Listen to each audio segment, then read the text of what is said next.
Hey, welcome back. So I really just wanted to weigh in into this entire idea that there are certain hints coming out from China stating that it seems like China is attempting to cancel Alibaba. And is that true or not? So firstly, since the start of this entire year, especially in March 2021, coming up from Bloomberg, Nikkei, Mint, saying that Beijing is currently pressuring Alibaba to sell or shed all their media assets, including South China Morning Post. And just recently, a few months back, I actually made a video, I'll leave the thumbnail here, and Alibaba did confirm that they're selling out their stake in Mango TV. And one of the viewers actually did ask me in their comment section below, I think it's Ideal, he asked, does it include South China Morning Post? So as of then, I actually made a reply. I think it's just Mango, SCMP is not under Mango. So theoretically speaking, Alibaba will still have ownership over South China Morning Post. And in this case now, more and more pressures, especially during this duration of the crackdown, and more people are speculating that, hey, Alibaba is probably going to be pressured to sell away SCMP. So one of the most important and critical questions that investors always ask is, we always go down the slippery slope into arguing that today, they can be forced to sell their media assets. Tomorrow, they can be forced to sell their cloud computing business. The next day, they can be forced to sell or nationalize the entire e-commerce business as well. And all the shareholders will just have to, yes sir, 3 bags full. In this case, I'll just have to focus on 2 main points. Number 1, what's the problem? Number 2, what's the intention? So firstly, what's the problem?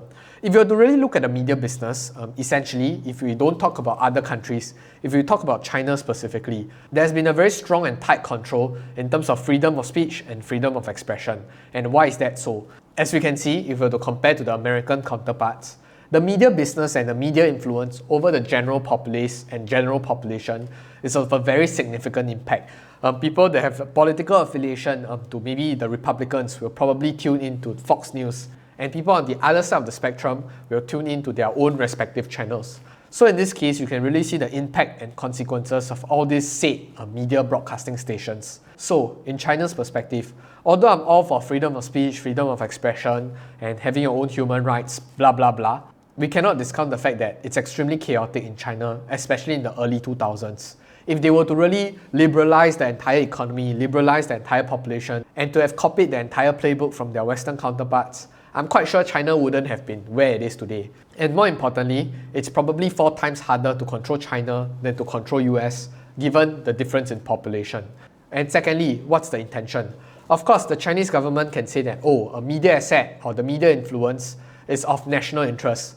However, tomorrow they can spin around another argument and say that, oh, cloud computing is also of national interest. And actually, I'll link a screenshot somewhere on the screen, and there has been concerns of such nature about stating that, hey, AliCloud, Tencent Cloud, or any of the cloud computing businesses out there, they might be handling too sensitive information from the specific government sectors, which is also why the Chinese government decided to localize the data instead. But today, if you were to convince people and say that, hey, the entire cloud computing industry has to be nationalized because it's of national interest, there has to be a very compelling and very good argument behind it. If not, they will slowly erode the trust of all the investors, especially international ones. And more importantly, on this development of the media assets, just recently on November 5th, there's been a Bloomberg headline stating that a Chinese state firm actually weighs in to bid to take over SCMP from Alibaba, stating that China has finally made its move to start cancelling Alibaba. However, on the same day, Reuters actually posted an article saying that Alibaba's Zhou Cai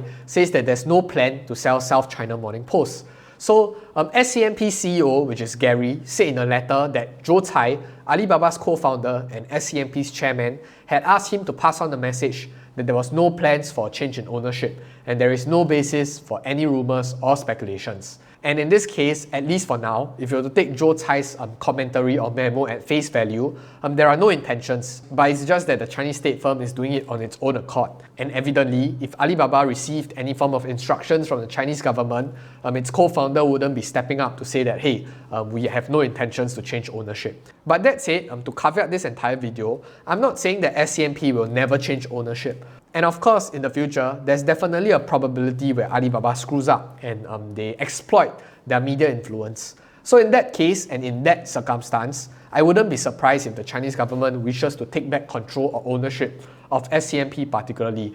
And more importantly, if they deem that SCMP's influence is of a disproportional nature and they have a disproportionate influence on the entire population in time to come, then of course the Chinese government might have to reconsider. But of course, in the entire grander scheme of things, you have to understand that in Alibaba's business model, the media asset really makes up to less than 1% of the entire business. So it really isn't critical. But I definitely have to acknowledge your fears and your concerns surrounding this idea that they might want to nationalize the cloud computing, the financial services, or ultimately even the entire e-commerce business.